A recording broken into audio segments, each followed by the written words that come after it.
There are two general categories of telephone systems: public and private. In most cases, the public system is referred to as PSTN or POT, plain old telephone system. Major components of PSTN are local exchange, which is analogs. Local exchange include everything from the customer location to the central office. This service includes the cable plants and the cable fault at the central office. As you can see this in the diagram, this telephone represent this picture represent the phone located in your house, and this is another DTMF phone represent phone in another house. Notice that from point A to the central office, this is what is called local exchange. Most connections from the CO to the subscriber are analogs. However, inter-office switching or connection between central office to central office networks are built on the fiber optic lines in a ring structure. And calls are passed from CO to CO through switches that are connected via trunk unit. These switches at the central office and the trunk unit use SS7 or System Signaling 7 in order to discover which network should be based on the subscriber long distance provider. The next slide show you the diagrams of the different CO. For example, this is one CO, another CO, and another CO.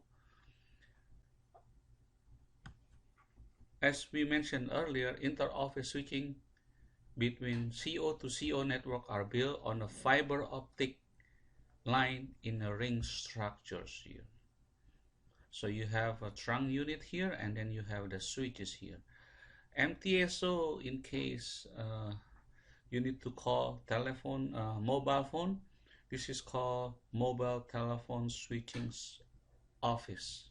Okay, so all of the CO is connected together in a fiber line ring format. Private or local system organizations usually implement a private branch exchange or PBX for their system. It can be hardware based and software based. In the lab that we do in class is a software based IP PBX Brikiki. We also have another hardware based, which is called Centrac. The company usually land the device to an organization, and then the organization will the device will be put in the organization clients or companies. Okay, the connection point from PBX to PSTN is called trunk, and the trunk are either analog foreign exchange system. The trunk are either analog lines or digital using T1 or ASDN.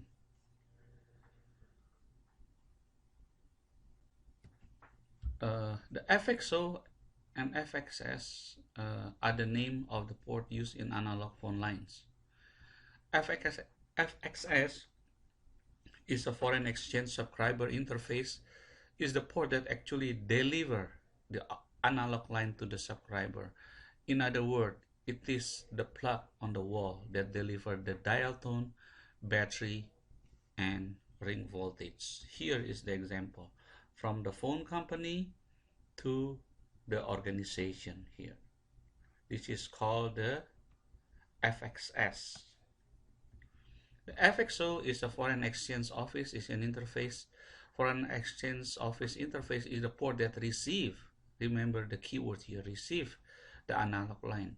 It is the plug on the phone or machine, or the plug on your analog system.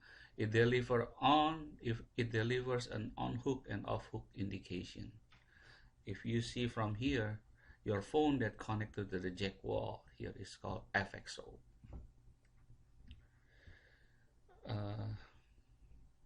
Without the PBX system, a phone is connected directly to FXO port provided by the telephone company. Let me see here.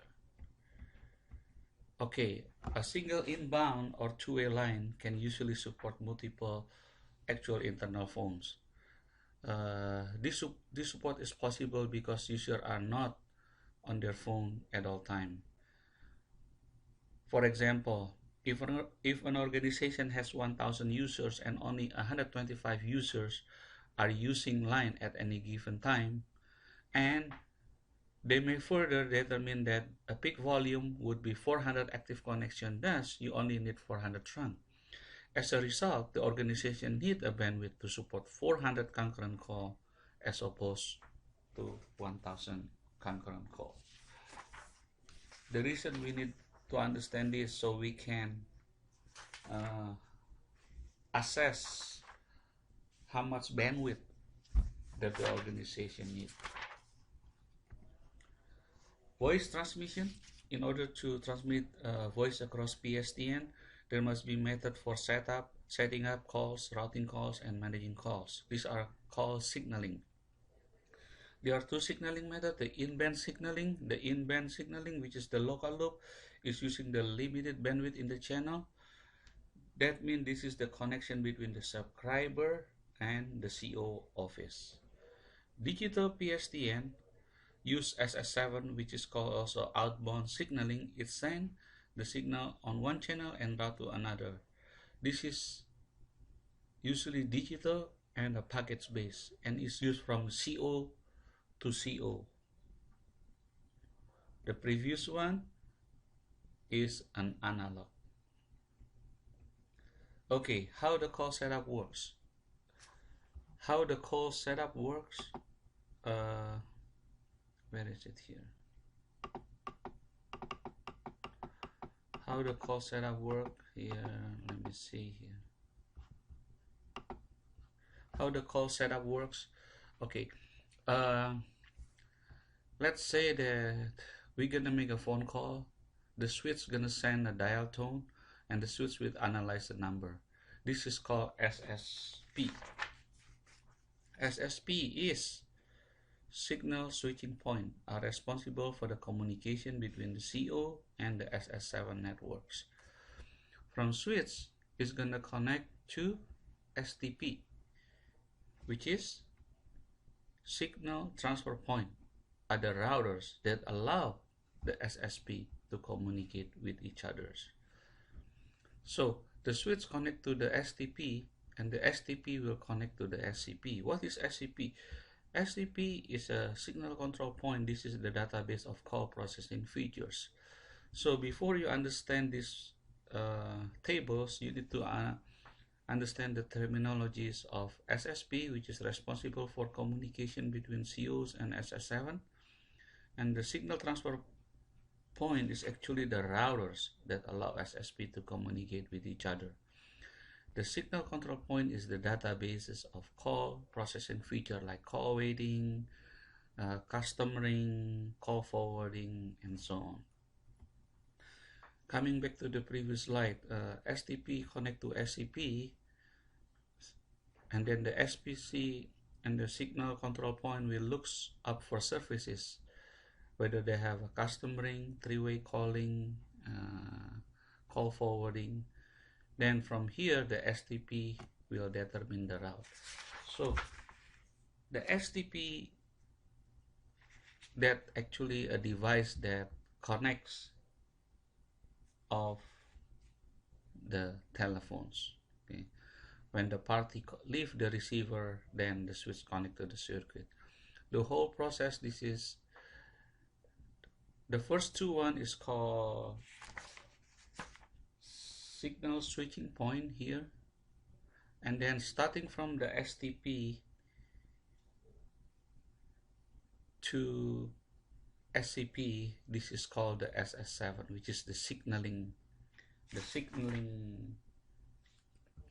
system signaling 7 here from the STP and the SCP.